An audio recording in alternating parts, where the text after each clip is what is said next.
So I'm Mike Prendergast. I lead the Historical Combat Academy in Dublin, which is a school that was founded to study Pietro Monte's art. I was fencing with another group in Dublin. I started a translation project on Monte's Collecta Nia. So quick question, who here had heard of Pietro Monte before? Obscure, right? So Pietro Monte was usually famous in Renaissance Italy. There's a book called The Book of the Courtier, which is by Castiglione. It's about the essence of Renaissance gentleman or nobility. Pietro Monte is called the supreme master of every form of trained skill and agility. So he's a physical trainer. He was the trainer, he was, like, to start at the beginning, he was born about 1457 in Tuscany, the son of a Marquis, so he was born into a knightly family. He was a knight, he was a leader of troops. Sometime around his 21st year, he led 200 troops in a northern Italian war. He had a 30-year military career from about the age of 20 until he died at the Battle of Agnadello in 1509. At Agnadello, he was one of the two co-commanders of the Venetian rearguard, but the entire French army showed up. And he fought them across drainage ditches and canals on foot for like a long afternoon, but finally went down swinging. So the book that he published is called the Collecta Nia. It just means anthology or encyclopedia of military arts and exercises. So there's a lot in the book. The book includes philosophy, how to understand your opponent by their temperaments. Are they sanguine? Are they choleric? Are they slow to build up capability? Do they have impetus at the beginning but get tired later? So you can personality type your opponents. You can also understand a lot about fighting from his wrestling. So we're not doing wrestling today, but we're going to do some exercise on footwork that come from his wrestling. He teaches about 18 different weapon combinations. It's the complete How to Be a Knight book. But there's three things that are fundamental. First is wrestling, because we learn how to move in wrestling, and how we move with wrestling is how we move on our arms. Second thing we do is we learn long weapons, which are the primary weapons of the infantry. So he teaches poleaxe as his main weapon, which is unusual. So poleaxe is not your Fiore poleaxe, it's a weapon as high as you can reach, or better if it's a little higher. And from this comes partisan, four types of spear, every other pole weapon. Then we come to the short weapons. So this is a short weapon, obviously, right? It comes to nose or eyes of the bearer. Use slightly tall underneath, but you know, if you have skill, you can use the taller one, so we're good. So this is the basis for every other sword. So it's also the basis for this. It's even the basis for this. It's also the basis for warhammers on horse. So everything we do today relates to fighting with short weapons, which is non-pole weapons. Okay? We're teaching it with two-handed sword, which can be a long sword. It can be a bigger sword. The bigger sword teaches you some things that are useful to know. It gives you more feedback. If you can't do like snappy wrist cuts with a two-hander, you have to like let the sword move and follow the momentum of the sword. So the sword gives you better feedback. So I always recommend do some training with a big sword if you can, even just to help your normal practice. It just gives you flow, it gives you a sense of momentum, okay? So what we're going to do in this workshop, it's about temperancia and furia. Temperancia is calmness, balance, moderation. It's not sexy, but it's what Monte recommends as the main characteristic of a fighter, okay? Monte had a 30-year military career. He got in some really intense fights. It was like he was breaking into siege of Pisa, broke through the first line of defenses, was climbing the second line of defenses, took the battlements, only retreated because the mercenary company behind him refused to enter after him. So this was a guy who was in the thick of fighting in very warlike times in northern Italy. He survived until he was massively outnumbered by the French. You know? So a lot of his ideas about staying alive. As a professional, your first job is not to die, it's not to kill the other person. So a lot of what he's doing is to contain and control the situation. So furia literally means fury, but it also means impetus, momentum, energy. And sometimes it's good to give all the energy, but very rarely. So this class is exploring that. Also, this is my sword. It's called Temperantia, not Furia. So that should give you a clue where Monty comes on this, okay? So we're going to start with some exercises that come from wrestling. If some of you have done some workshops with me before, some of these will be familiar. There'll be slight twists on them. And then we're going to look at a couple of Monty's techniques for, first of all, how to defend yourself against an attack safely. Then we're going to look at how we can provoke disorder in our opponent. And then we're going to look at how, at the end, how that can kind of flow. If someone's coming at you at relentless advance, they want to grapple with you, how do we control the situation, deal with our furia, but keep our temperantia and lead it to victory? Sound good? Okay, so we don't need swords at the moment. We're going to do some footwork exercises. So just put swords and gear to the side.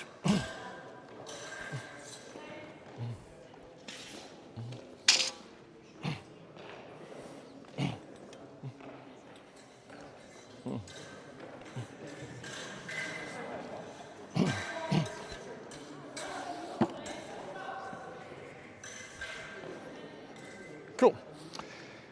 Okay, would you help me out? What's your name? Joan. Joan. Thank you, Joan. Okay, Monty starts with wrestling. We're not doing grappling on this floor, but we're doing some footwork exercises that relate to wrestling. We're going to start with how Monty wants us to move. Okay? He wants us to have our feet reasonably close together. He wants us to walk lightly and take short steps. Sure, if we're attacked, we jump back. If we attack, we lunge. Of course, but we want to be in balance. In the Historical Combat Academy, our principle is get over yourself. Okay? So if you just get over yourselves, your weight above your feet, you'll be good. So that's easy to do when you're just conscious of it, but we need to do it when we're fighting. So Joan, if you can just stand here. We're going to take a wrestling grip called equally divided arms, braccio paticcio. So if you put your arm on my elbow, yes. I put my arm on your elbow, yes. All we're going to do is, just like grab, so so it's a grip. What's going to happen is, you're going to lead, you're going to move back and forth, and Anais, can you just shout stop at some point, like in some short time, okay? So you're going to go back and forth. I have to keep measure with you, but I also have to keep my feet reasonably balanced. And now we check this, but we try and make each other move our feet. Okay? So we test, right? And generally the advice is, if your feet are reasonably narrow, you're kind of equally strong in every direction. If our feet are wide, we're really strong here, but we're correspondingly weaker here. So there's a gap you can fall into. So that's the exercise. I call it aggressive dancing, okay? To make it avoid collisions, we're going to go back and forth up the hall. So thank you very much, Joan. How do I say your name properly? Joan. Joan. Thank you. Okay, so find a partner, doesn't matter what size, but actually someone reasonably your height is good to start with, if you can. And we're going to have one person's back to the window, one person's back to the wall, and the person who's back to the wall is going to lead back and forth. When you're set up, I'm going to start go, and then I go shout stop. Okay. Siri, can I just get you facing this way so we don't have collisions? Yeah. Oh, can we just face this way? Yeah, sure. Yeah, so we don't have collisions. Okay. Oh, but can we face this way so we're all going the same way? Okay, go. Keep moving. Halt! Now test the person's balance.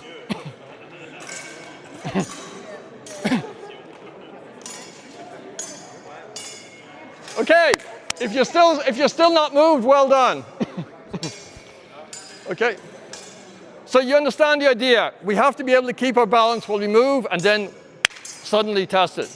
So we're going to do this again, but it's going to be more like ballroom dancing. In a ballroom, you go around in circles. Okay, we have some Austrians here. So you know how this works. So now we're going to change the leader. Whoever was leading is now following. Whoever was following is now leading. But if one person goes to the right, you also go to the right. So it's like waltzing. Okay? Start.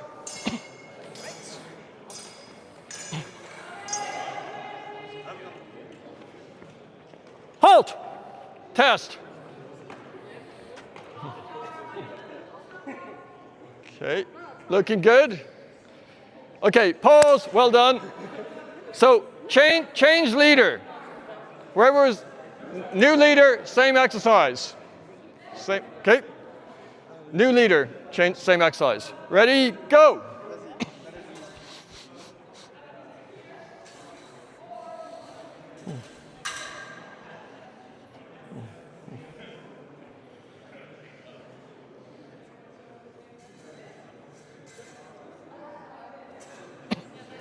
Stop.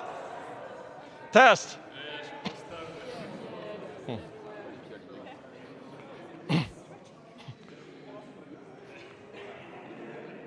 Cool. Okay. So we're gonna do one more thing. Martin, would you help me? Okay, gather in so you can understand this. One more footwork exercise. Okay, so this is the same exercise in the setup, but we're going to do a different thing. And the different thing is this. So Martin and I are locked up, equally divided arms. One person is leading. Say, it can be Martin. Actually, no, it can be me. But Martin is going to attempt to do a foot sweep. We're not going to trip each other, so that's not safe. But all you got to do is try and just touch the foot. Yeah, and Martin has to get out of it, right? So you're doing that exercise. So the person who's leading is just leading. The person who's following gets to do an attack every so often, and basically don't be touched. Okay? Right? So, and then I'll call stop. And you still have to be in balance. And we're still going to do the test at the end of it. Got it? So if you have your foot off the ground, then you just stay on the foot? Yeah, and if I say stop, just freeze. Okay. Yeah. Wow. Okay. Wow. Okay. Like, okay, so find a new partner just to mix it up. Wave your hands.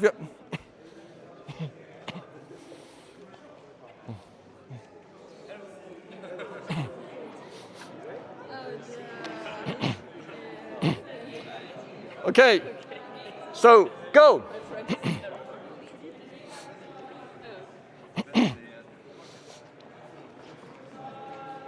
Halt. Test.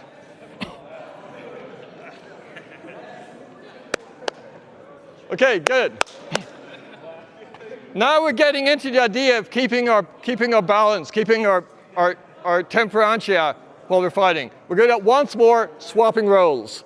So the leader leads, the other person follows, but they attack. Okay, one last time. Go.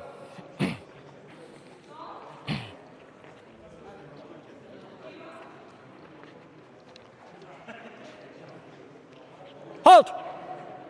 Test. You stepped, so it's over. Yeah.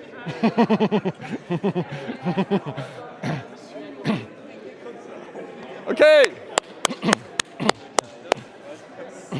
Right, gather in. So, this is the first step of understanding how Monty thinks about temperantia. It's a physical thing as well as a mental thing. It's a condition of being ready to move, being in balance. If we're in balance, we can go anywhere, literally being in balance. Monty writes about armored combat also. He says in armor, you should never take more than one step backwards, or you will fall. And if you've ever worn armor, you know that the center of gravity comes up. You've got more weight on your upper body. So any deviation from out of your feet, it's really hard to recover. So Monty wants us to fight as a knight. He doesn't want us to learn anything that won't work everywhere. So it's very universal. Okay, that made sense, I hope? Okay, now we're going to get to swords. So we're going to start by looking at this Monty's idea of what is a basic guard and a defense. This is so we can understand how he wants to protect himself for attacks, and then we'll see how we can make the attacks more sneaky and how we can still stay alive. Okay? So grab a sword. For this, you probably want maybe soft gloves, a mask, a sword.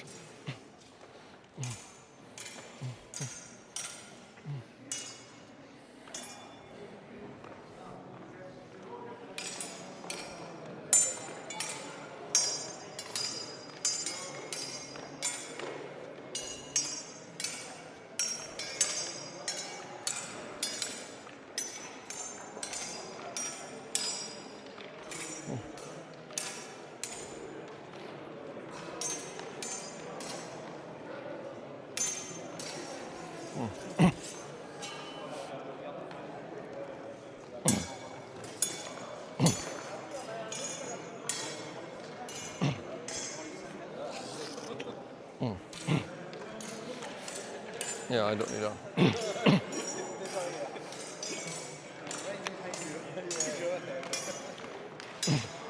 Okay.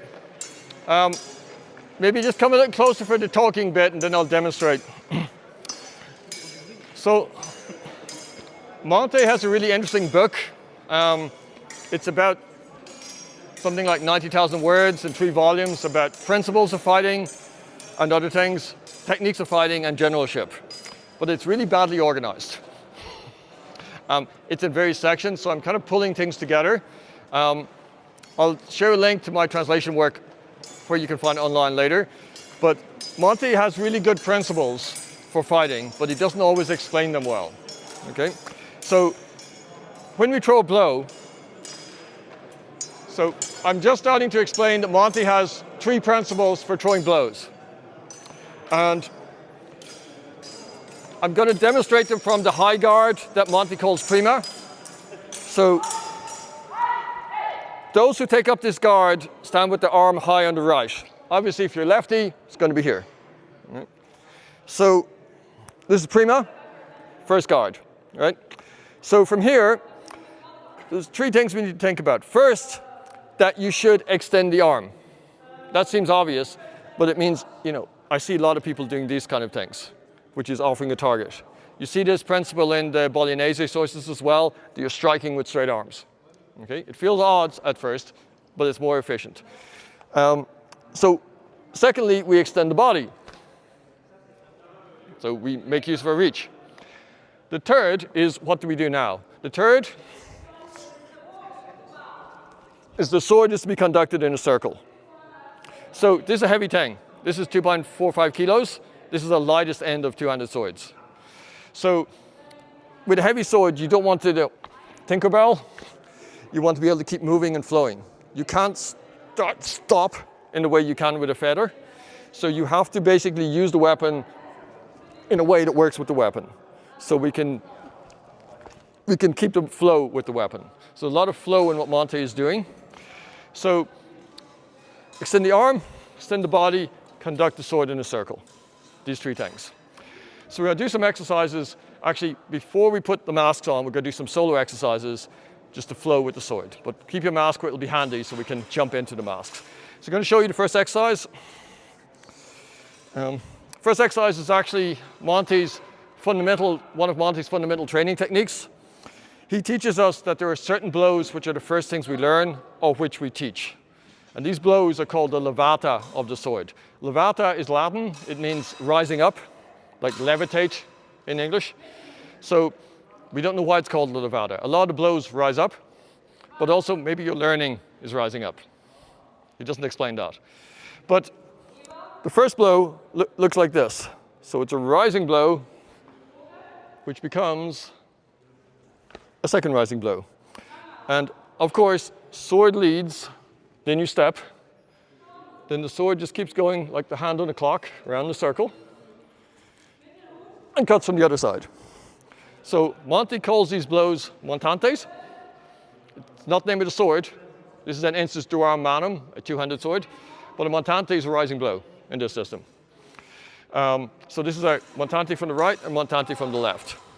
So I invite you to just take some space. Oh, one piece of advice.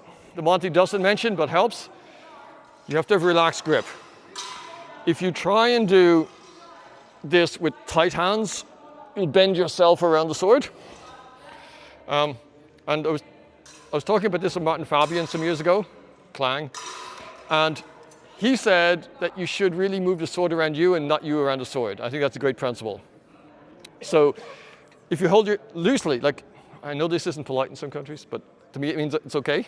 Right? If you hold the sword like this, at times you have a very loose grip. You have a firm grip, but not a tight grip with all the fingers. It's a free grip, so you can rotate through. Okay? So you have to have that looseness. So take some space, rising from your dominant side, rising from the offside. See how that works.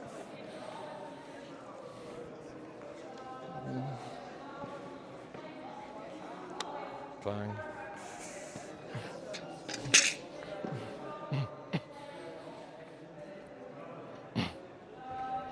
Nice. Footsteps following the sword. Beautiful. We want to keep our hands more extended. So the first blow here, but keep our hands more high when we're throwing the blow. Yeah, more like. Think of raising the pommel when you're doing the second blow. Yes. It's almost like this hand comes up rather than the other hand going down. I pull with my left hand. Yeah, and you push, And I extend, yes. So it should end up in front of you. But we don't want to leave a gap. If we go down, we're open. We want the sword in front of us. So first and second. That's Can do the first and pause. the first. Yeah. Now, if you hold it loosely, I'll kind of guide your hand. Yes. So you want to actually keep it, yes, Okay, turn above my head. above your head. Okay, thank you. Yeah. Looks nice, Stevie. Beautiful. And you're keeping it high, which is good, because then it's in front of you and it protects you. It's good.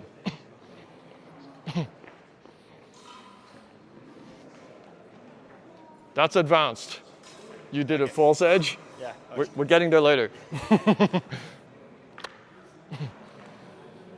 So the trick for the second one is if you put your pommel hand high, Yeah. so your palm was kind of low, so it went horizontal. If you put your hand high, the tip goes low and it flows through better. Okay. Thanks.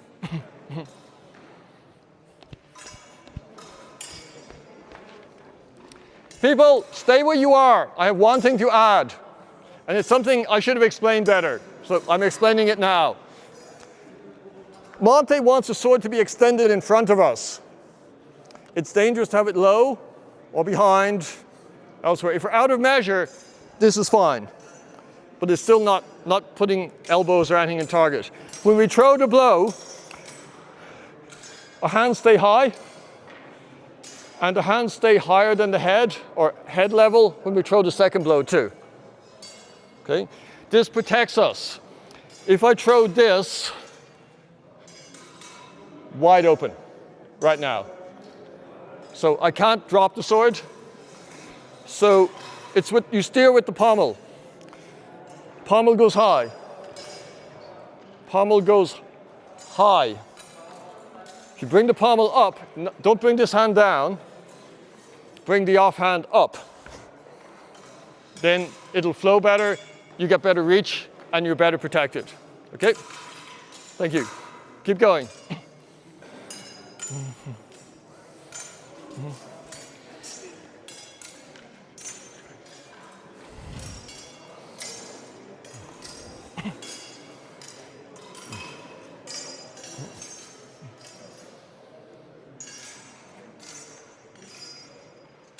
Stevie, one thing right at the end. It looks like when you're doing the second cut, it's kind of flipping sideways. So just loosen your hand grip, particularly on your left hand, on your hands, just as you do the last cut. Just make sure you're cutting with the edge up into an ox or fenestra. Yes. Think of going through that position. Nice. One thing that will make you very fluid, one thing will make it more efficient is bring the pommel hand higher. That brings the point lower. Okay. So then you have a steeper angle. Okay. Because your angles are kind of here. Monty likes rising blows because it attacks the arms of your opponent. It's harder to parry. So just pommel hand higher. So pommel hand high, pommel hand high. Okay, thank you. And kind of a loose grip or relaxed grip. That is chef's kiss.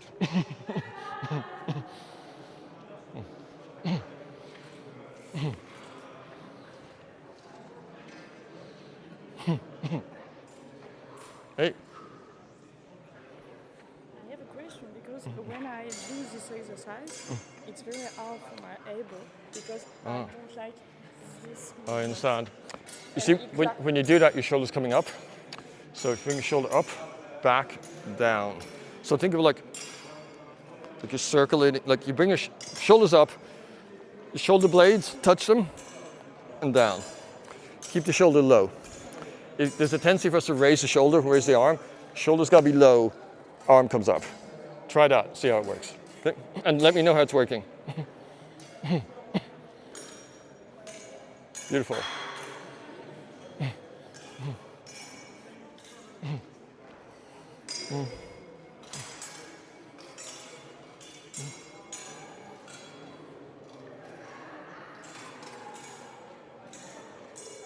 Lovely.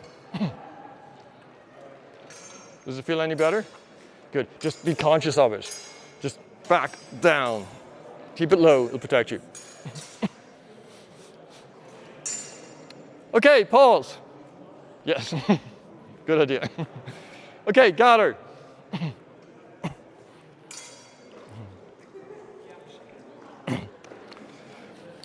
Okay, observations, questions, difficulties. I definitely need to train more. You have a really nice flow. Thanks, but my arms are falling off already. So something I forgot to mention, you asked a really good question. Sometimes if you're working, particularly with a big sword, your shoulders start to be uncomfortable. So if you bring the shoulders up, back and down, you want to anchor your shoulders, connect them to your lats. If the shoulder's isolated, independent, it's weak, and it gets strained over time, especially with the big weapon. But back, up and down, you want to keep your shoulders in.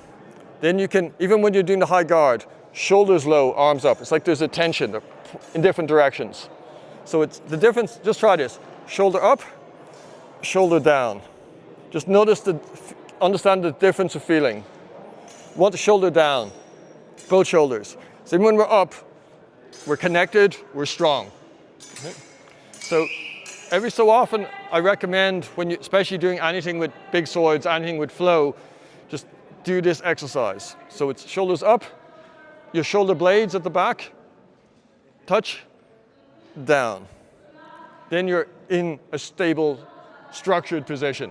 It's a good place to be, okay? I haven't done like a full warm-up because we're kind of slowly building into it. If anyone would like to do some more shoulder work, okay, just because I know not everyone enjoys a warm-up first thing, and we're going to go slowly, so we're not doing that in super intense. But if you have any questions or anything doesn't feel comfortable, of course, pause, don't hurt yourself. It's better to protect yourself. Okay, so I'm seeing some really excellent flow. Beautiful. I'm seeing really nice flow. Yeah. I have a question. Yeah. What's the correct thumb position? Because with this, Yeah. you have great killings. Yes. So there is a risk to get them in the face. Yes. Great question. What's your name? Alain. Alain. So the question from Alain was about the quill and the grip. So here's what Monty tells us about the grip on the sword. Nodding. Okay. Sorry. It's just the beginning of the printed era. They weren't writing really big books back then, or he was, but it's about philosophy and how to wrestle in Brittany. So what I figured out, we know how to use the quillins. He tells the quillins should be long to protect the arm, and we know that sometimes we're rotating a cut, we turn the sword so the quillins hold back the defense, and they need to be long to protect the arm. So we know the quillins are here. Do we use the thumb grip? I do not think we use the thumb grip, because he tends to work in kind of conventional angles of cut. And he doesn't like one thing you do a thumb grip for is sort of these kind of maneuvers in German. And Monty does not want us to throw a transverse cut, a crossways cut ever, because it leaves us open. We're too open if we go sideways. He wants us to come up or down at an angle, but he doesn't want us to go sideways. So he doesn't tell us. My interpretation is we don't need the thumb grip. There's nothing wrong with using it if it helps you, but it's not part of the system for sure. Right. Welcome. Okay, so now we have flow, and we have balance and temperantia. So we're going to, now that we've looked at how we can throw blows, we're going to look at how we can defend blows. Monty is a big fan of montantes, the rising cut, okay, cuts that come up.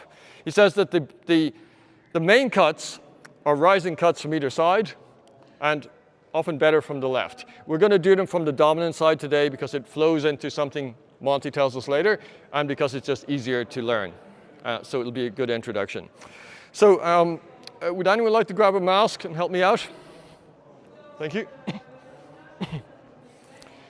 Yes, okay, we can do this with big swords for better optics.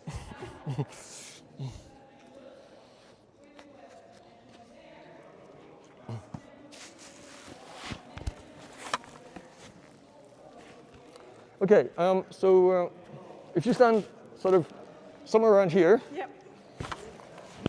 So we're going to look at that rising blow, where it targets, and then how to parry it. So what I'm going to have, we're going to stand in prima.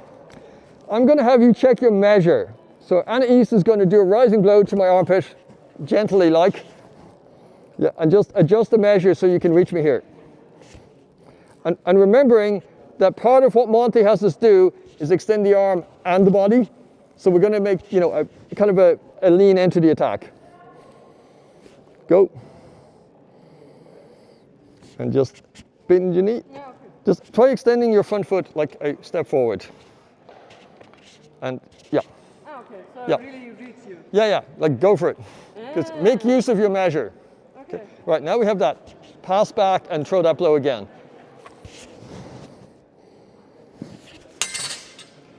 So I want to parry this from above and point at her face. Okay, that's what I'm trying to do. You notice the way she's holding a sword kind of protects her face, so it makes it harder to hit her. That's a feature. So we do that again. Look at my footwork. You throw the blow. That's the footwork. The footwork is not enough to be safe because obviously point is right there, but it helps. Okay, here's the sword work.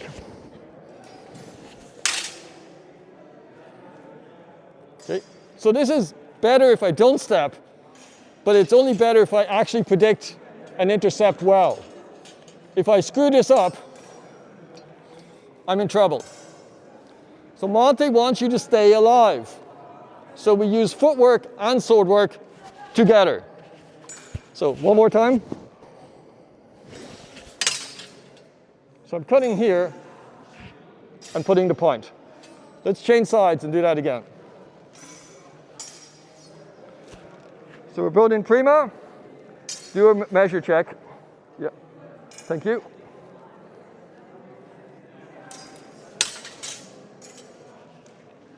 And cutting. Okay, it doesn't matter if you miss or not here. It's mostly important that you stay alive. You can always adjust later. Okay, thank you, Anais. So both things are important. The footwork. In fact, we're cutting into the sword, but we're putting the point to the face. Okay? Now, yep. In terms of footwork, is there any kind of lunge or small steps, or is it always passing steps? So in this case, it's a passing step because what Monty tells us is to, can you guys hear me okay?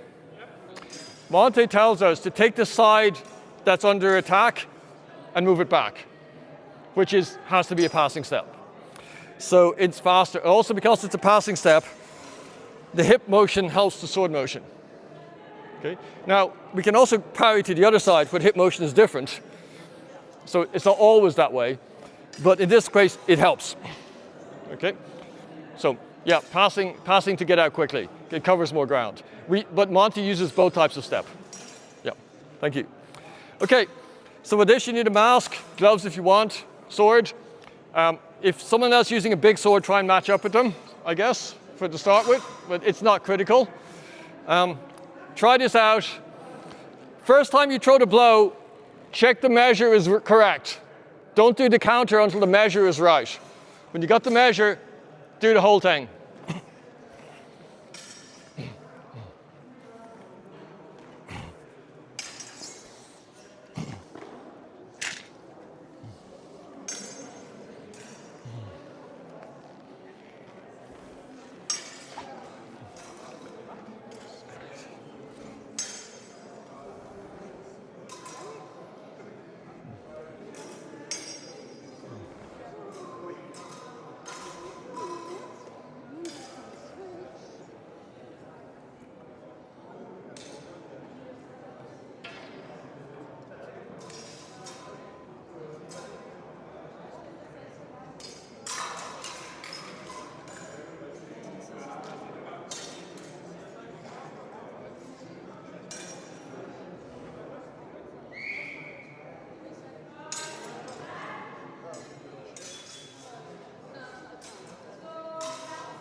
Your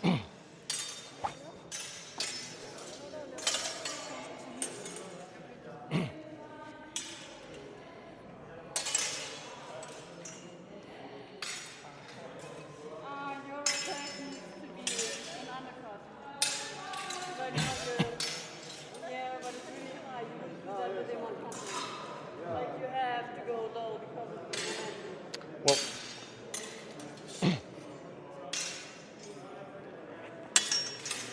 that's good. I'm not going to argue with that.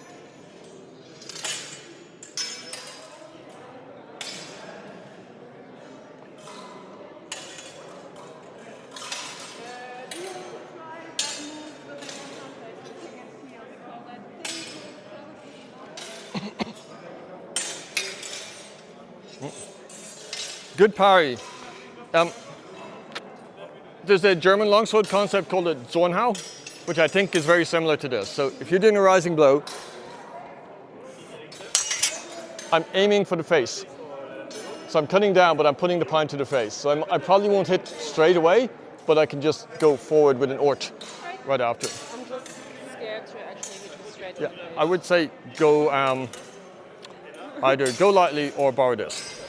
I'll stick with this and be lively. Yeah, Really just want to get yeah, but you know, the whole goal is to hit him in the face. Just friendly like.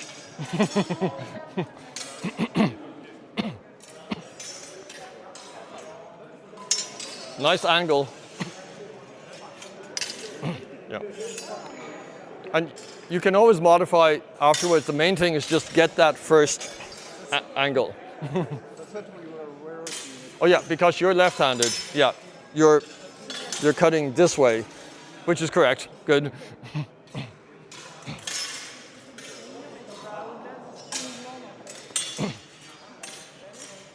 It's cool. Just you're avoiding back a lot, so you're having to your balance is forward. Just stay more upright and try more dropping your weight rather than leaning from the hip. Okay.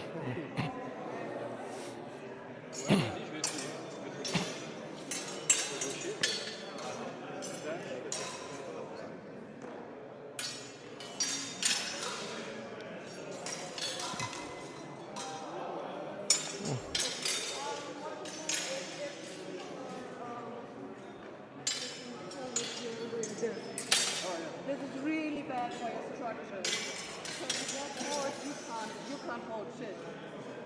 So you need to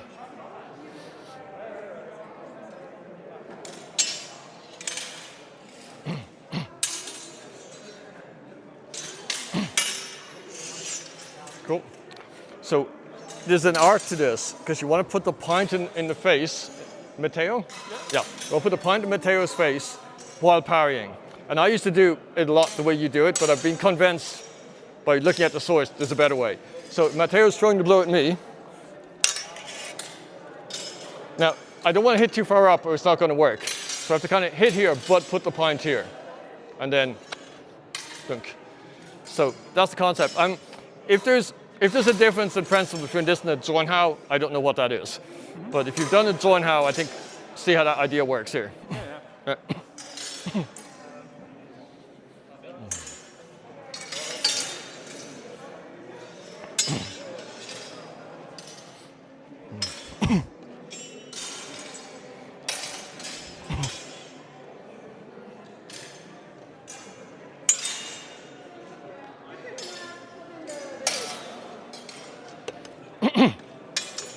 Okay, folks, gather in.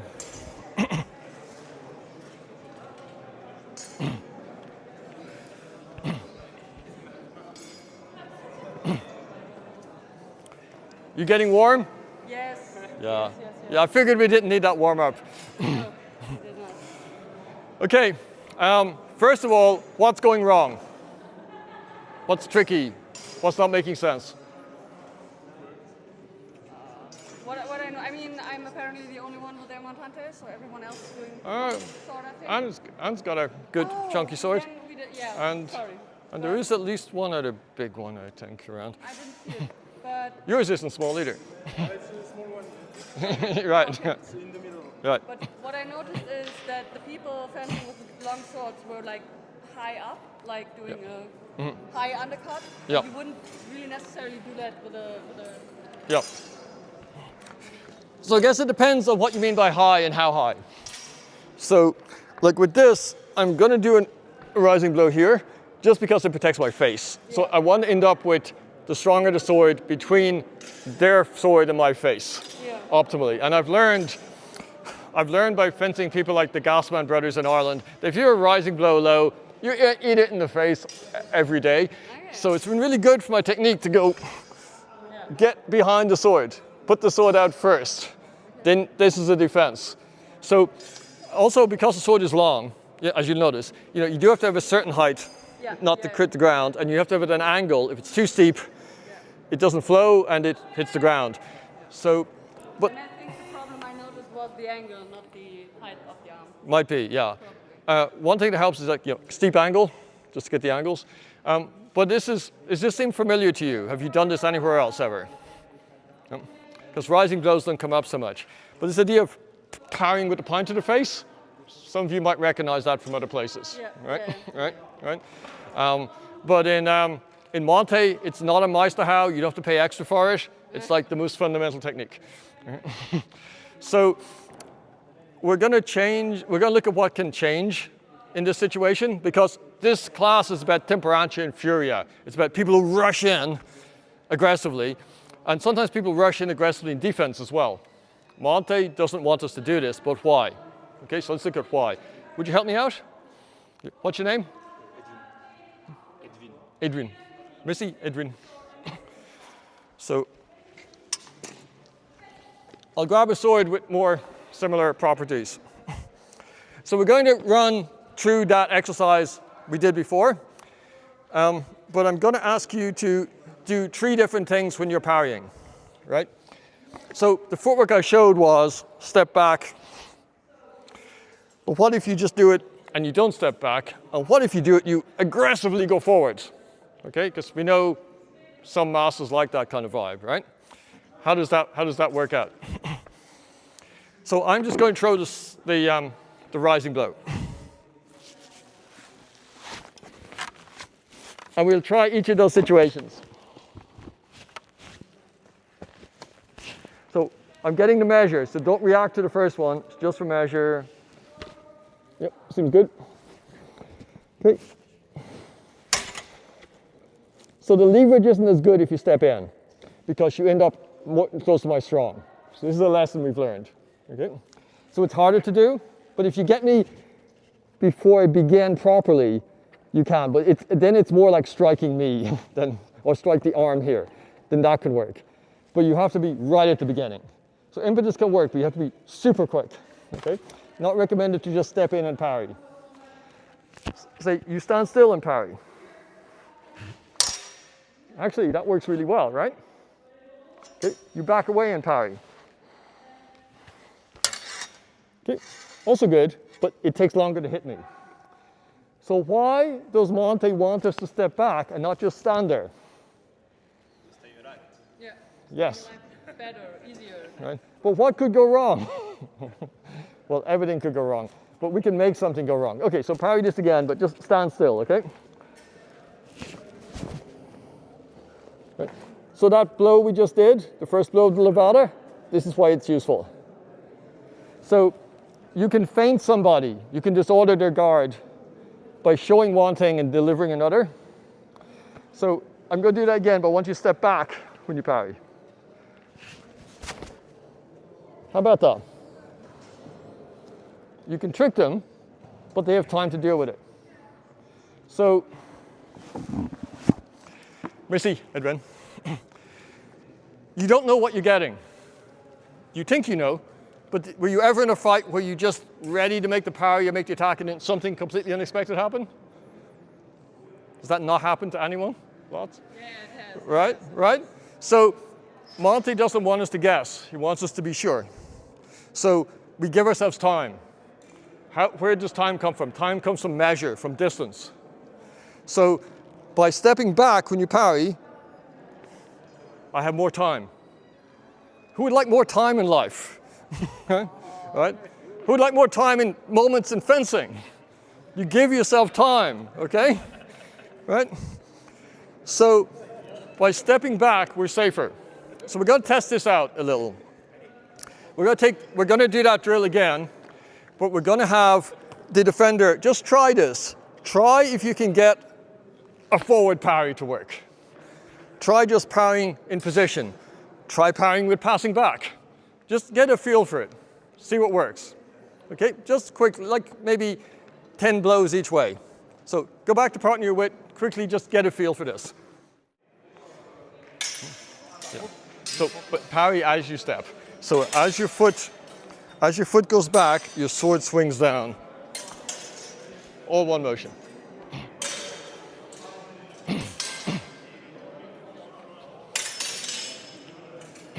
Oh. And you know, when you get this close, it's just make use of it. Cool. You see, that is easier to parry. You didn't have to move your sword because there were high blows. Yeah. But if you go high and then low, it comes up here. Oh, yeah. And it's harder to parry. So, yes. Yeah. And also, we can move him more. Can I borrow your sword for a moment? Nice sword. I love these Siggies. So, if we throw the first one here,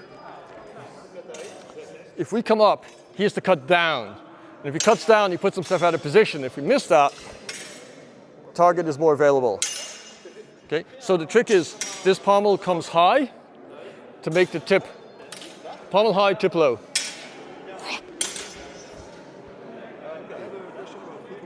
Yep. When I fall back, Yep. do I fall back in line or? I come slightly offline, So I'm like, because then I'm addressing the sword, my strength is against the sword. Yeah, okay. Yeah, and safer.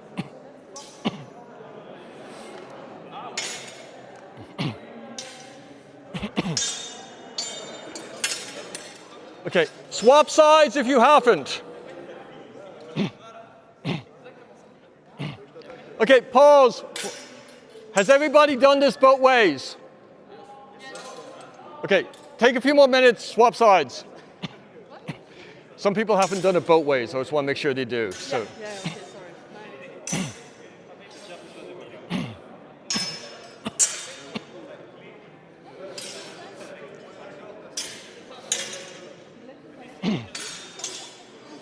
Crisp. Oh, one thing also, let's always practice winning. So we parry, boom. Okay.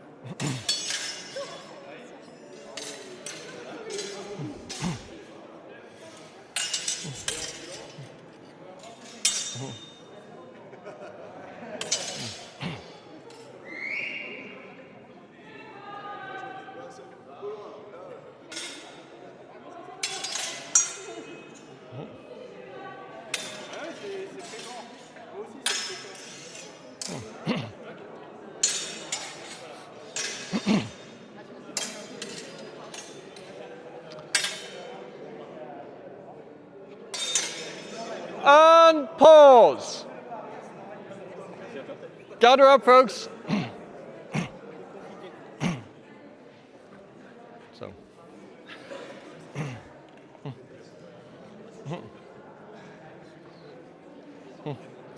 Okay, so just come a little closer so I don't have to shout over Diana, because I won't win that match. So by now, hopefully we get a sense of preserving ourselves, but also of being deceptive and opening the opponent. We want to keep order, temperantia in ourselves. We want to create disorder in our opponent.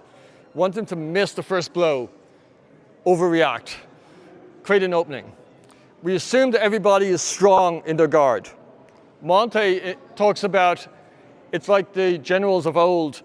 They used to first build a camp for their armies, and then they would make a small sally port, and they would send the army out through the sally port, and they would do battle, but then they would retreat to the safety of the camp. So your guard is your camp, your fortress. When you're in the fortress, you're safe. We assume they know what they're doing in their fortress. We have to trick them out of their fortress. We have to disorder their fort, move them somehow. Then we hit them. We don't run into the wall. So this is what underlies Monte's idea about fighting, which is more what this class is about than any one technique. Okay? So did that work? Did it not work? Questions? It did work, and I really, I like the step back. Cool. It's really useful. Yeah, it's like you see aggression in your face. Just take a step back, you know, see what's going on, deal with it. You know. I mean, if I'm fencing, if I'm fencing longsword and sometimes I'm stepping into my defense because my opponents aren't used to it, and then I can Yep. score it. Yep. Wouldn't dare it with that weapon. Right. Because there's too much. Lot to go wrong. Yeah. Empress. Sometimes the fingers get hit Oh. because they are so close to the guard. So Yes. there are some like the, you can see the blade Yep. slipping on the. I forgot to say something. There's an answer to that. My answer doesn't come from Monte. It comes from experience, but also from looking at some of Fiore's illustrations, that often the sword is gripped a little bit away from the quillon. So if you leave about the width of your thumb between the quillon, see, those of you who have feather schwert with their nice fancy schilts there, you know, you're lazy. The traditional method is keep your hand a bit farther from the cross guard. So if the sword contacts here, your knuckles don't care. Yeah, so I should have said that actually. Thank you for raising the question. So we just do this much distance, then we're safe. Yep, good point. Anything else? Okay, so amazingly, we've been going just about an hour already. So what we've covered so far is the idea of balance, keeping your balance under pressure. From your balance, create pressure for them, put them out of balance. Okay? Keep balance, move them off balance. That's the story. So now, if you want to take like a 3-minute water break, grab something to drink, then come back. So this is called Prima. It's Monte's first guard. I'm going to take a little moment just for your interest to show you all of Monte's other guards. Ready? This is Secunda. That's it. Think you can remember all those? Need to see them again. So he actually does other things like that are kind of like the Bolognese would call guards, but he doesn't. But you know, everything you do from Prima, you can do the similar things from your left shoulder, just so you know. So we're not going to have time to practice it today, but we can step back and parry from here. You know, we can step back, attack from here. So we can do similar things from Secunda, but we're just working from Prima because we have an hour and 3/4. So, okay. Third blow of the levada. It starts with a rising blow from the right, and we're going to make like a short step. And then, or actually, we can make a short step with the left foot, which is probably better. And then we make a long step. But let me just explain that. Would you help me out? Cool. I'll grab a smaller sword. It's often better to see how this is used first, so you understand how to do it.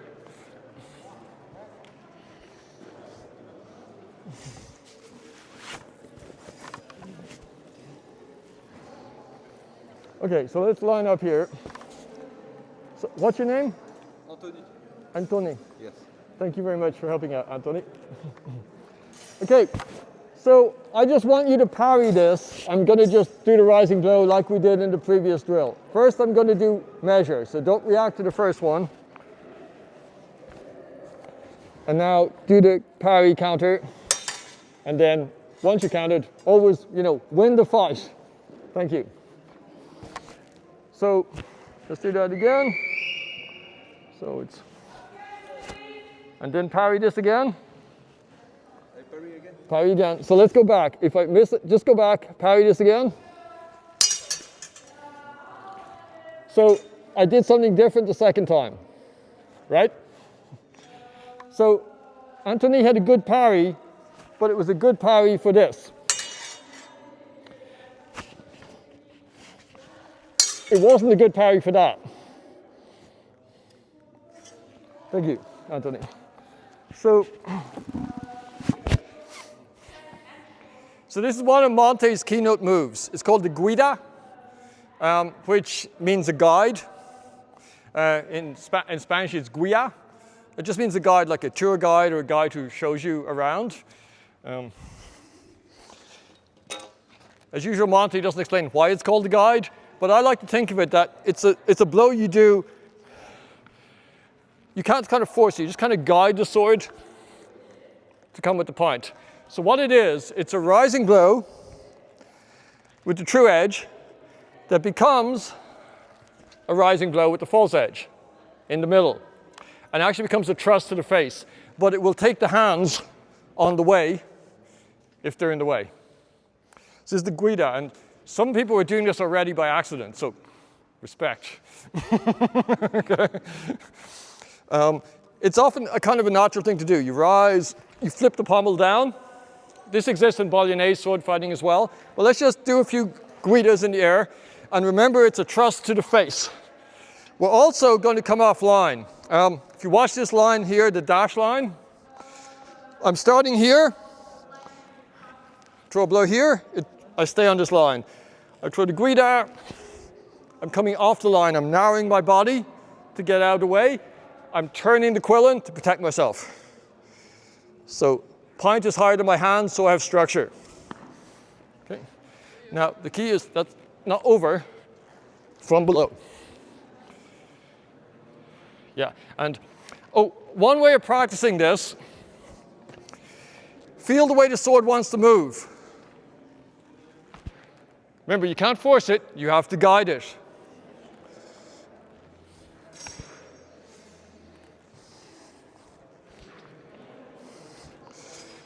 Guida. Just let the sword do what it wants to do. You're guiding the sword. Use the momentum. Okay? And then, as it comes up, turn your wrist over a little so the quillen comes across to protect sideways. Yes, even more so. Yeah. Not pronated because then it's weak, but just angled. The upper quillen's angled just a little up. Not completely parallel, but like. Precisely. Yeah.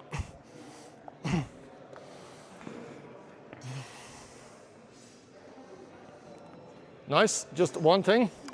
You want to come up with the false edge rising from the left. Okay.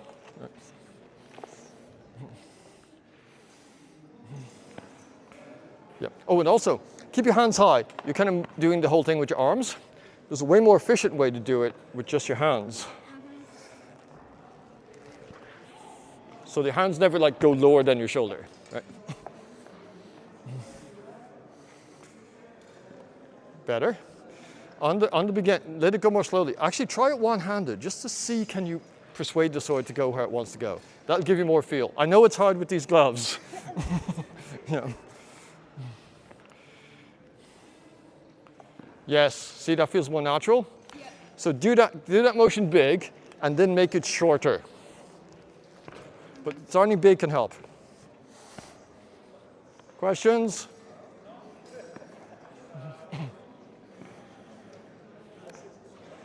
Yeah, okay, one thing in general I'm seeing a bit. The blow has to come false edge up from the lower onside. So if you're right-handed, you're cutting up from below.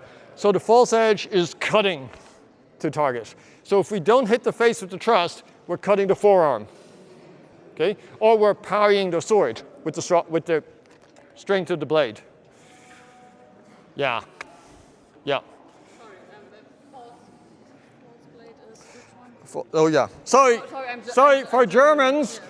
We're using the short edge. Okay, the true edge is the long edge. Short edge is the false edge. Sorry for my Italian. Scusi.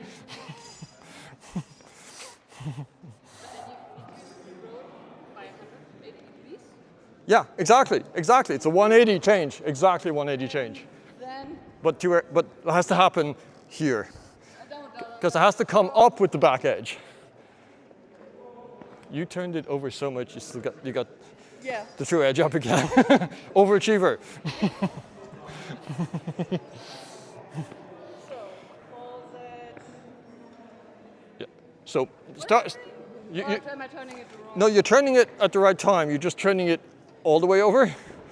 Just turn it so that this edge, it's like the back edge of the sword is rising to a cut.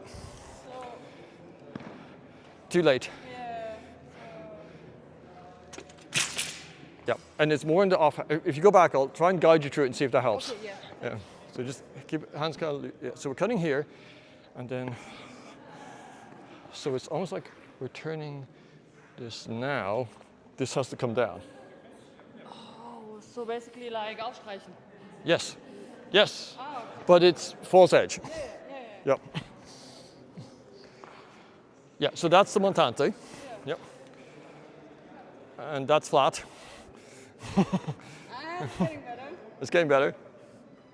And that's also true edge. So just basically watch this pommel. Pull it under your elbow. Loose grip, pivot point here. Pull this under your elbow. There you go. Cool. And look, think of it as, it's not so much you do it with the right hand. The right hand just guides it the way it's going. It's the left hand pulls it back. So keep it loose, pivot. Very nice. I have a question. If our second leg slides behind, is it like that or does it? I kind of like it because it probably means we're getting out of the way. If I'm on this line, it's good to clear the line. Yeah. Yeah. It's good.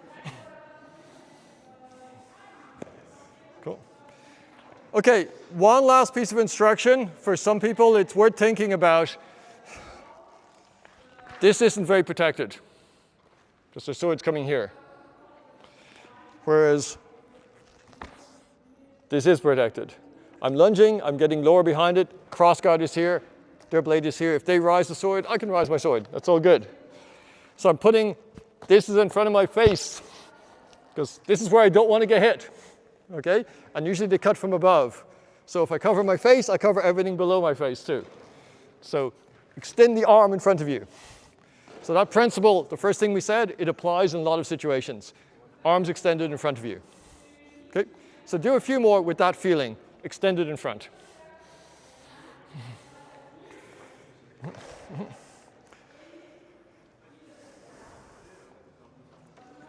And actually, you were doing it really well already, so you don't need to go any lower. It's just some people were kind of, their hands were like here. So don't overcook it. Yeah, and again, make it a truss, so it's going out there. Yeah. So more This is more like it. Yeah. Yeah, and then do the false edge bit too. Oh, it is. You know, actually, you know what confused me? You just had it at this angle. I misread it. No, you actually have done it. Okay. But it's fine, it's fine. it's just if it's going to the face, it's probably going to be a little more off. It's a little off angle. It's a weird one. like, okay. Yeah, So yeah. you're, Yeah, I'm relying on them parrying that. okay, So I'm to get the point to the Yeah, face. yeah. Because I'm overcorrecting Yeah. for the parry. Okay. Just a little, just a little. Okay, so I'm seeing lots of good stuff. Let's try put this together with an opponent because that's where it's fun. Okay, so this is one of those things that's very characteristic of Monte. It exists definitely in the Bolognese sources. If you talk to Jay Maxwell, he could tell you what it's called. He's told me, I forget, or Marino Del Ricci, but it's emphasized a lot in Monte. It's one of his key features, he uses the guida a lot to disorder the opponent. So we're gonna therefore use it today. So now we do it with a partner. Siri, would you help? Mask. Remember, this goes to the face.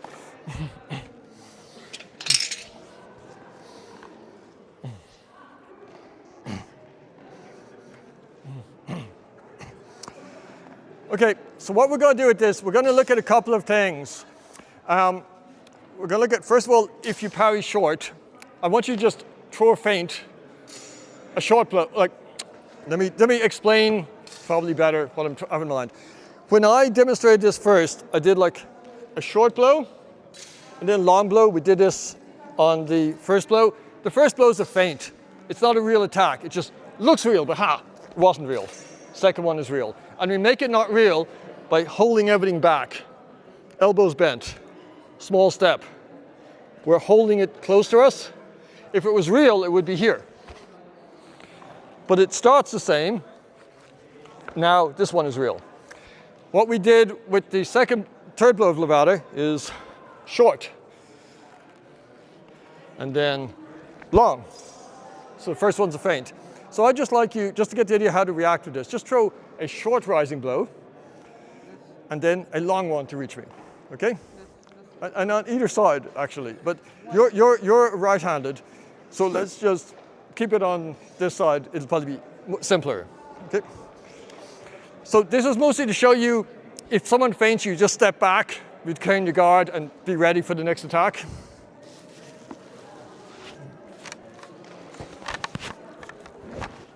So you throw a blow, a short, I miss, or I glance, so you throw another blow, see I'm ready, I can try and parry. So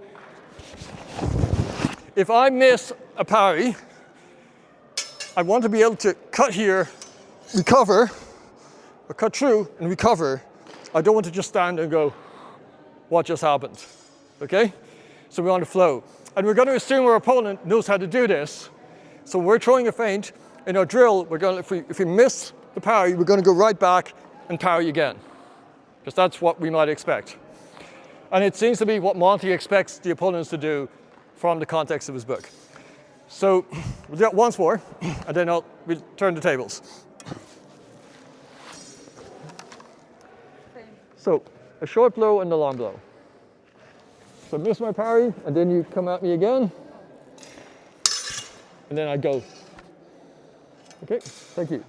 Now what I want you to do is I'm going to throw a short blow. Yep. We're just getting warmed up here. So I'm going to first check measure, so don't react to this. Always make sure you're at the right distance so nodding makes sense afterwards. So I want you to parry this. Cool. And safer if you step back. Cool. Nice. And then always win the fight. Thank you. It's Marazzo who says you should never parry without an attack.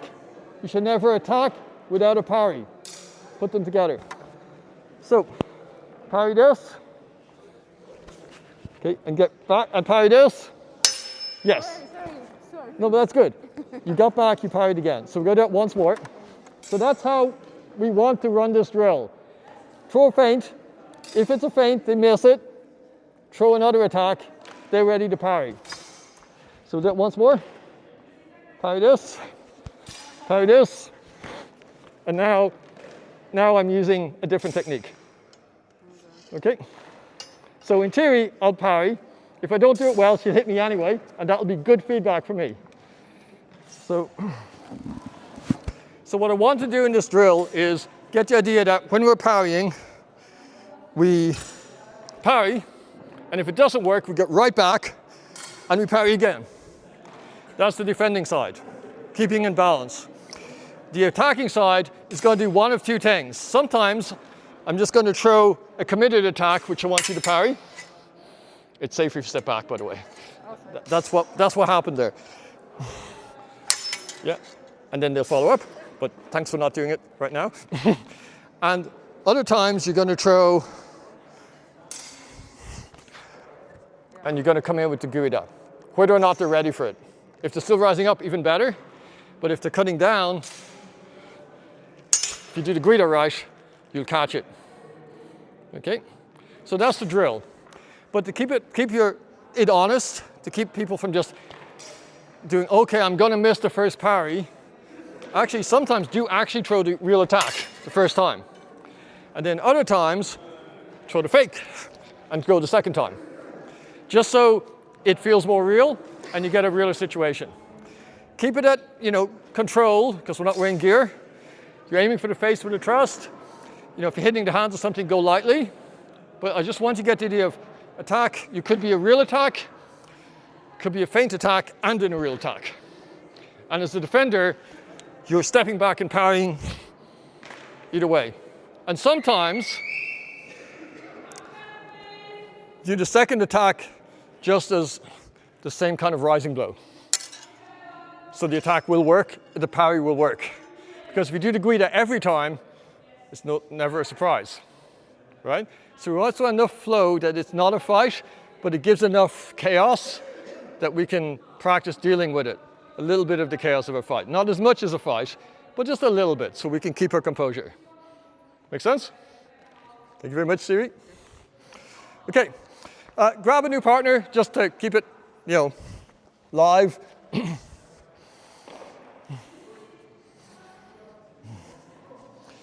If anyone's not clear on the instructions, wave.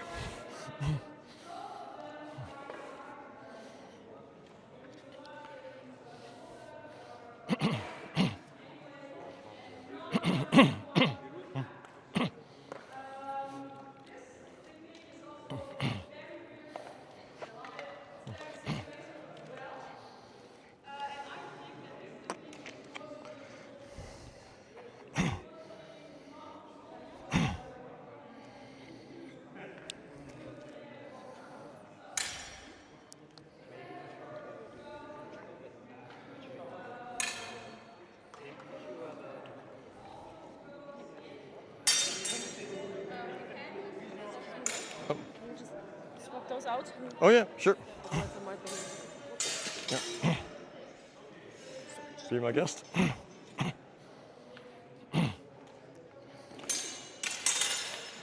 You have a training partner. Yes. Okay.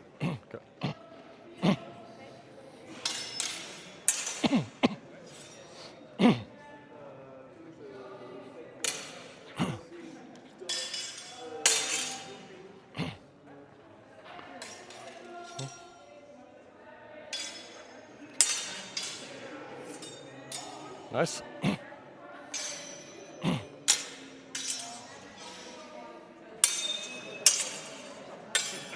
Cool, really nice use of the drill. So you're mixing it up, you have to do what you get. So it's a little like a fight, but enough to practice something. Okay. Excellent. Thank you so much. Dude.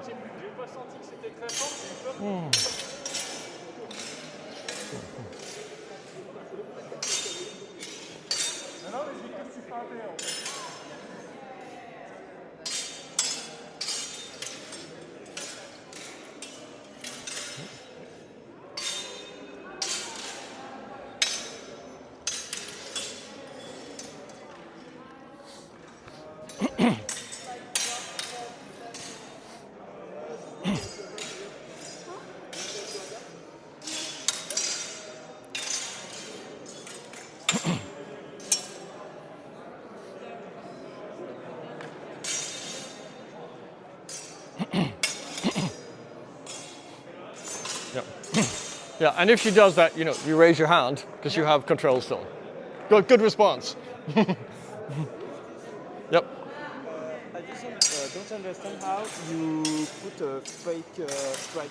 Because on your example, Yep. you do the slide, and then you can go do another. It depends on if they back away or not.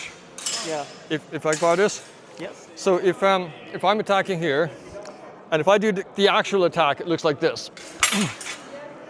But it's probably better, it's safer to back away because it's easier to parry. And also I could be faking, right? So if you back away, yeah, but actually parry, because assume we're parrying, that's a better reaction it's safer for her. So then if I do the fake, the space. And now, boom, we go again. So it depends on the distance. If they don't back away, you're going to be very close. You might even need to step back to do the Guida, right? So you can control the measure that way. Yeah, Monty wants you to be safe, just back, and then recover, back, just every time. Keep going back into guard, yeah. Because the guard is your fortress, it's where you know how to fight from. Right.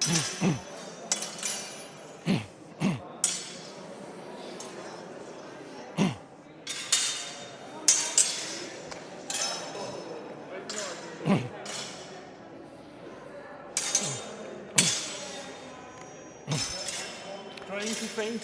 Yeah, the trick is make a smaller step. Yeah. You got to make a big show, but then actually very little delivery. Okay. So keep the step smaller. And then you Yeah. go back like this Yes. and you do a second step. Yeah, and as the sword comes up, you follow the sword with the step. Okay. Yeah. Cool. Cool. Yes, that's it. And then the second time, just like extend your arms too. Okay. Because you want to reach. Okay. I thought I missed the second step. No, you actually tuck it. Okay.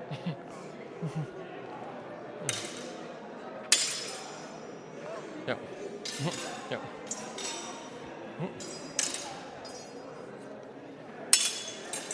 Nice.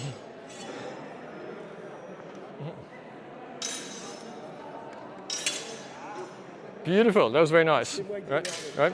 When you're doing the guida, if you just step a little wider, it just gives you a better angle and it keeps you safer. Okay. So it's just like, and then you can even move this leg off.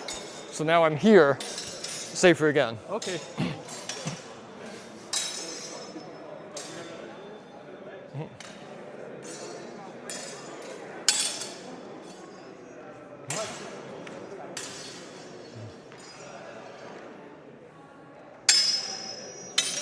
Yep. Yep. You might want to parry that second one.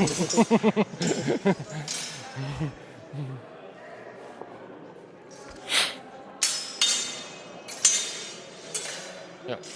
Cool. Parce que je vois pas résoudre deuxième tour.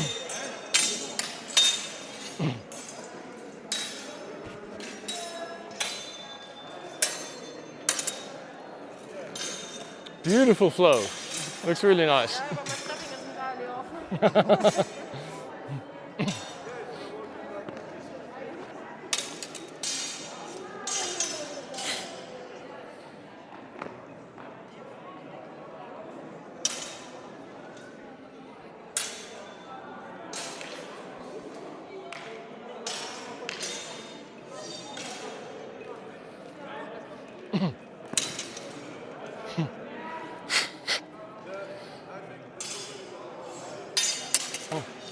There's just one way it's easier to parry that. Because you're doing a horizontal blow, your sword is high already. If you come up with a guida, it comes up here. And also, if the first blow is a rising blow, it draws the parry down, so it's more out of position. And then to do it again, you want them to put the sword down, not towards you, off to the side. So when you guida into it, you take them, but they're over there. So by making it a rising blow rather than a sideways blow, you get a better effect.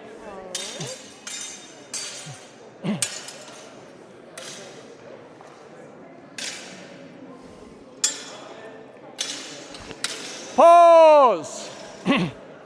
Okay, relax. Get some air, gather in.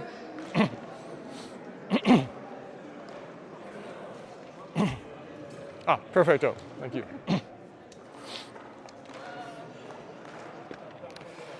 Okay, so first of all, did you get a sense of flow? Could you get a sense you could fake someone and then hit them? Yeah. Right? Cool. So I'm going to talk more about how Monty wants you to fake, because these are just examples, but there's lots of ways you could fake people. It depends on their temperament. If someone's really fast, committed, jumpy, we know these fencers. Yes. Right? They're actually fast. They're actually faster to fake, but you've got less time to deal with them as well, right? So you don't want to leave ambushes. We can leave ambushes. I just show an ambush. If you can just grab a sword. You don't actually need a mouse for this because I'm aiming. So let's say I'm throwing a big blow at Anais and like, whoops, I massively overcommit. Thank you. That was an ambush. Okay. Right? So this, I said, he doesn't mention other guards, but this is also the guard against left-handed people, by the way. Yep. If you put the sword low on the side they're on, actually, just go lefty for a second, just to illustrate. The sword's on that side, I go low on that side. Okay. So if they come at me, come at me, sis. Thank you. You just want to kill me, just right. But elegantly, because it's Italian. So I'm coming behind the sword. That's kind of by the way, but just to say that Monty has other guard positions, he just doesn't name them, but there's stuff in the system that's a little more than just this and this. But there's special cases. What I showed is an ambush, an insidiae, he calls it in Latin. So it's to do something that looks like I've just screwed up, but there's a plan here, okay? If you know Fiore, this is Boar's Tooth. It's quite a popular guard. This is just a more sneaky version. with the longer sword, the sword has to be farther. I don't have time to come from here, I have to come from forwards. So that's an ambush. We don't have time to drill that, but just to show ambushes. Thank you, Anise. We also have other ways of feinting. Anyone else want to help? Or? Great. Actually, put a mask on just for, it'll be a little more realistic. This is just to show some ideas that connect with what we're doing before we get to the final exercise. Okay, I throw a downwards blow. We haven't really dealt with this, but you parry the same way. So if I'm going to throw the attack, step back, basically Zornhau into it. And then cut, yeah. Boom, okay, right. So let's do it once more. Right, let's do it again. So this is called nodding. Monty says, the word in Latin is not, he says, nod to one side, strike from the other. What does nodding tell us? It tells us the arms aren't extended. I'm basically keeping my core. I'm doing a fake. All the structure's the same. Doing a fake of my hips, but nodding's committed. Cut from the other side. So nodding is a way of opening up a target, right? We've looked at changing the attack from here to here is a way of opening up the target. Here's another one. So I'm going to parry this downward blow again. Turning it over. There's some German Meisterhau in there somewhere, I think. Yeah, I guess it could be Schielhau. Some think it's Sturzhau maybe as well. I don't know. And it's kind of a Krumpau, right? So it's just a sneaky way of opening up your opponent. So basically anywhere we throw one thing and we change the attack, Monty's particularly fond of rising blow, thrust. Okay, also from the other side, rising blow, guida. You come follow me, I cover. Okay, it's just important after the guida. Yeah, yeah. So, fake. That's just to show him what I want him to see. Strike. Now he can threaten me if he's still alive. Just keep that closed. Cover. So there's many ways of opening your opponent. The other way we can open the opponent is if I see you begin to do an attack. It's hard to get this right, but it's beautiful when it works. Right? But I have to see your preparation. If someone's sharp, they won't give you that. But if they're disordered and angry and furious, they'll go, and that's when you hit them. Also, if they're angry and furious, they overdo things. Let's say you go to hit me in the head, but like, I am angry and I attack you? yeah, but like, you know, just swing through if you miss. But it's good to hit me in the head. This is good for longsword tournament, so no problem if you hit me. Okay, go.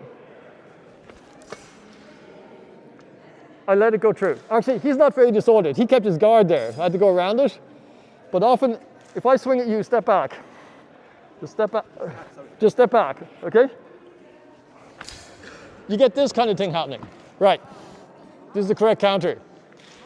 So, the more you get your opponent disordered, the more they give you tells you can enter into, or the more they overdo it and leave themselves open for counterattack.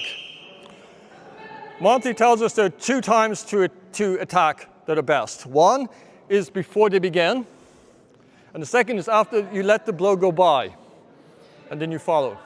That's like Knockreisen, I guess. He doesn't really give us a lot of terms, but these things exist elsewhere. Thank you very much. Okay, we don't have time to practice all those, and it's not that important. What's important is that we can fake our opponent to disorder them. Make them move too much. Once they miss the first parry, now they tend to overparry the second time. Maybe they parry the second time, they'll overdo the third time. So we just have to be composed, pressure, throw the blow. So we're going to do a last exercise for about 10 minutes that kind of connects all that together. So we'll have two partners. We're going to take turns. And the role of one person is to just keep disordering using any kind of fakes you want to move someone who are parrying, trying to counterattack, okay? But like, you have to be like, it's going to be tricky because you have to go at a controlled pace because we're not wearing gear. It's not sparring, okay? It's an exercise to see could we get an opening. So we want to disorder our opponent. As the person who's being attacked, you want to parry and counterattack. As the person who's defending, you want to defend it. But there's some instructions Monty gives us. We're going to assume the person who's furious is attacking, and as the calm person, we're going to parry and counterattack. There's a particular thing we do that Monty advised us. Would you help me out again? What's your name? Jean. Jean. Merci, Jean. So, if you're going to use big swords for this, go in super slow motion. I'm not going to use big swords right now. I am going to use just light gloves. Yep. We are going. Oh, awesome to see you again. Sorry for the flash. Right. I will right here. Yeah. Thank you.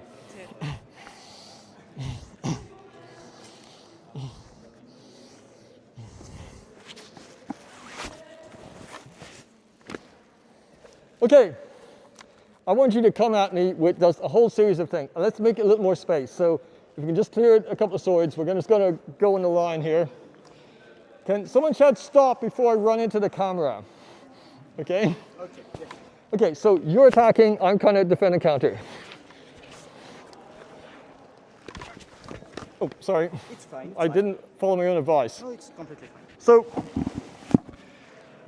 I did something there with my footwork. That's not immediately obvious. Did you notice anything? No. Okay, let's do it in slow motion. You're hounding me with your attacks, faking. Shit, missed it, missed it, missed it. I'm going back. Then I'm stepping offline. So I'm stepping offline to break the rhythm, and I'm going for an open target.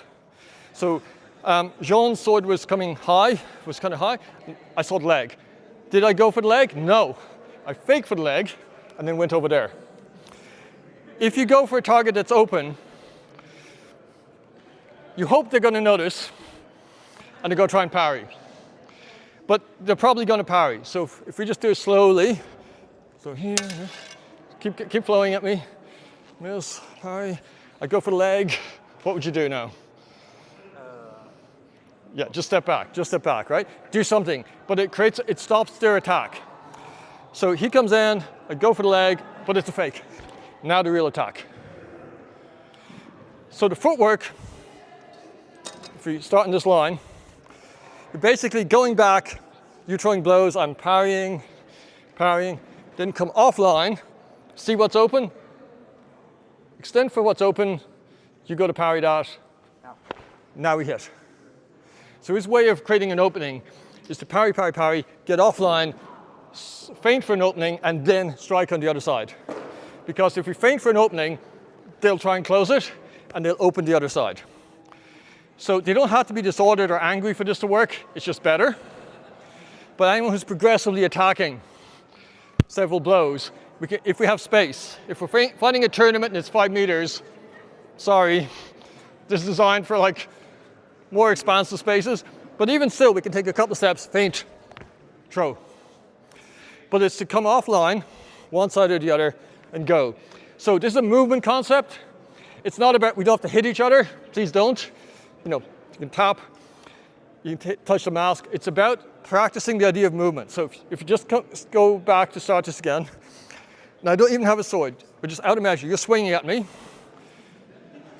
Parry, I go here, and then I come here, whatever it is. I throw, look at what's open.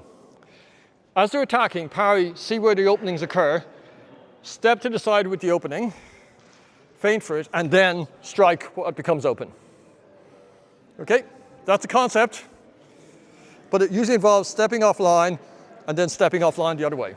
So usually this kind of footwork is what you want to do. I want you to play with it. Tell me how it works. It's not about making it work in a fight right now. It's can we understand the idea of positioning and how to open the opponent. Okay? It's a bit heavy, but it's almost midday. It's midday now, so I feel you've woken up enough for this, right? Merci bien, Sean.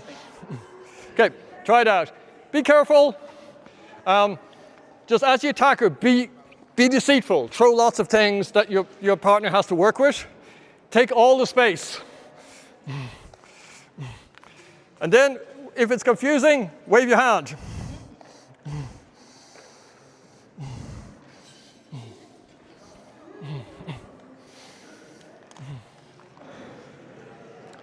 We've only got like 5 minutes, so, just keep the focus.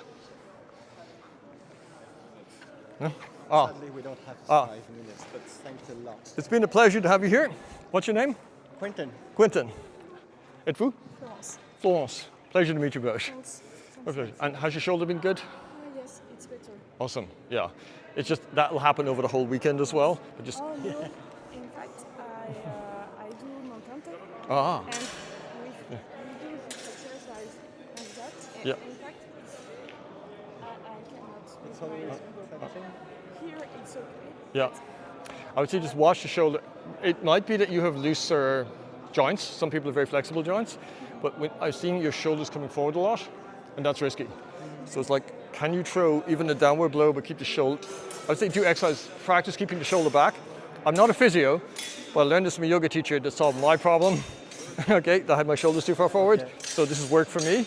So just up, back, and down. Keep that anchored. So then your lats, you'll feel your lats doing the work and not the shoulder, not just this muscle here. That should really help. Good. My pleasure, Quentin. Florence.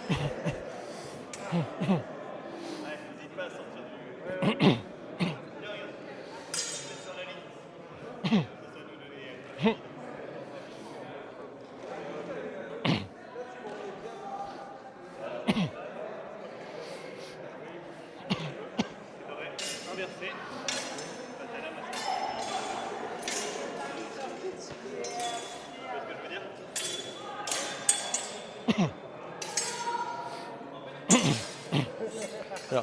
And also, you notice what feints your partner reacts to.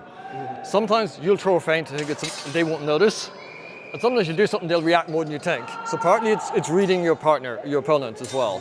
But the main thing is, if they don't react to the feint, keep backing away. You need to get a reaction before you can come off and strike again. And just grab some more space. Turn and go and turn. Super.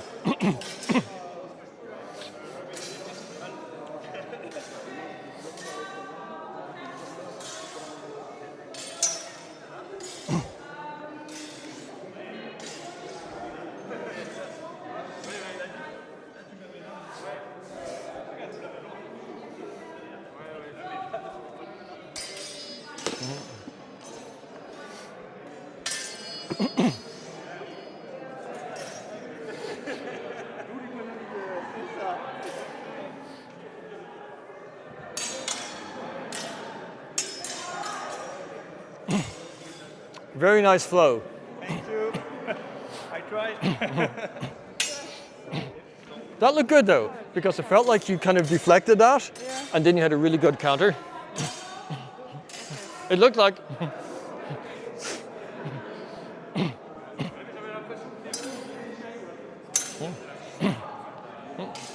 Cool. Nice, nice. So it's tricky, but if you understand the concept, you can look for the opportunity. Yeah.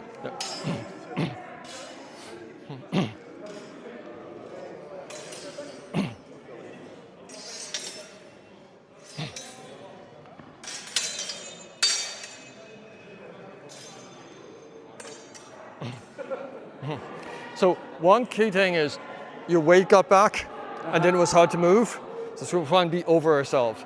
If you over yourself, it's easier to make a sideways step. Yes. And usually, if they come, especially coming in aggressively, if you get a sideways step, you can really make them turn, and then you create the opening. Yes. So think about The reading of the attack yeah. is difficult. It is, but give yourself more space. Yeah. You're having to lean because it's a little too close. Keep them farther away, and only enter once you fainted, and then there's an opening. Okay, thank you.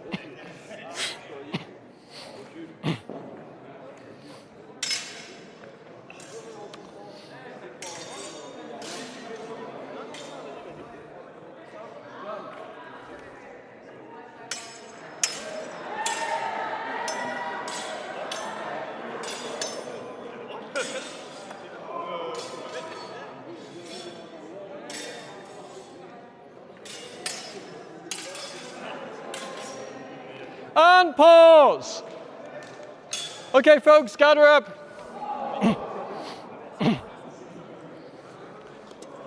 So, this concludes the time we have available. This is our time. I know.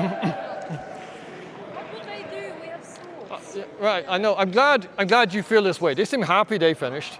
I know. I'm not. I'm really not. If you ever want to do a Montante weekend, just give me. Let me know. I did it in Lucerne. It was really fun. I think there was one at some point. When we got this. Like Are you going to do it April. again? Invite me. I'm up. I'm up. I'm up. I'm up. I'm up. Okay. So in closing, people may have to go places, whatever. I'm going to take Q&A afterwards. If people have any questions, I'd like to talk with you. That's cool. Could I get a group photo with you? Yes. That'd be awesome. And swords. Hey, would you be willing to take a photo? Merci bien. So it's photo. Okay, just bunk. So this is good. Okay. So just tell us if we're in the picture. So maybe shorter people to the front, not to the back. Sorry, the mask. Wait, let me pick this No. through. Monty! Take a few. Just so everyone. Merci bien. Thank you. Thank you. Is the lecture going to be online because I saw you filmed it? Yes, Martin is going to do some magic and we'll Oh, put it up. nice. Okay, so closing things. First of all, I love teaching this stuff. I did a 2-day in Lucerne last month. I did 1 day on sword. I realized it was 2 days of material. I didn't say what I was going to cover, so it was okay. But like, there's easily 2 days of cool stuff in Monte. Monte does poleaxe and those stuff. So anyone would like me to come and teach? I'm interested. Okay, that's the promo out of the way. Secondly, if we have time, if you need to go, go. Thank you for attending. If not, I'd like to do a little feedback, as in, if you can tell me something positive and something I could improve on, or you feel you could improve on from doing the workshop afterwards, let me know. Thank you. Good more? Anything that would make it better, I make it clearer. I don't have anything prepared. Okay, cool. Any thoughts? I'm pretty happy too. I like the warm up with the finding out how your stance is because let's be honest, most of us just get into We some tend to get habits into that are like shit. a bit, yeah, and we get extended. Yeah. Yeah. Or you're just like this and this is not really stable as well. Yeah. I saw that often, so yeah. Yeah, cool. I like that very much. I'm basically a bit stupid about how to move the hands, which you saw with the Guardia. So I need that to be Yeah. shown like really clearly Yeah, to me. I could have made that point about keeping your hands away, Yeah. and maybe just about that loosens the grip earlier. So that's good feedback to think that would be more useful early. So thank you. But the rest was really, really useful, and I would have loved to do 4 hours instead of 2. Thank you. But yeah. I find people die at 5 hours, but Oh, 5 hours is magic. Yeah. Yeah. My arms are already dying, Right, so right, maybe cool. do try to get them to do your workshop on day 1. Yeah. So I can die Right. the next 3 days and not. I'll say that to him. Thank you. Any thoughts? Okay.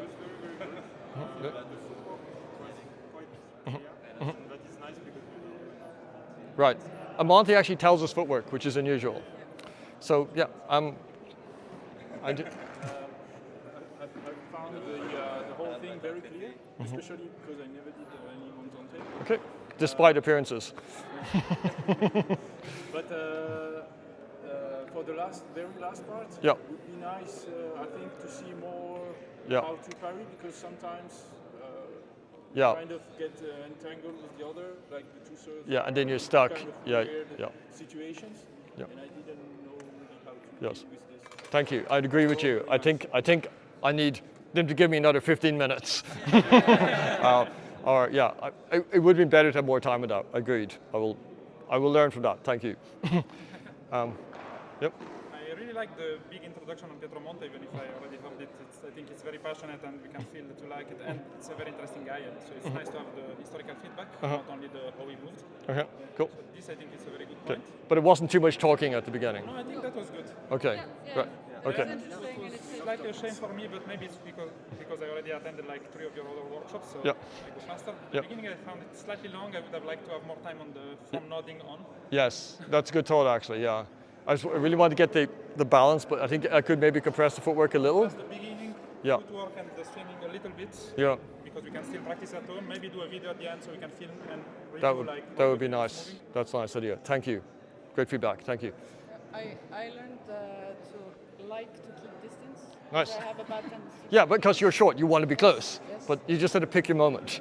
And another note, you blew my mind with the word online Okay. because it's on the line, Yeah. not online in the internet. Okay. Okay.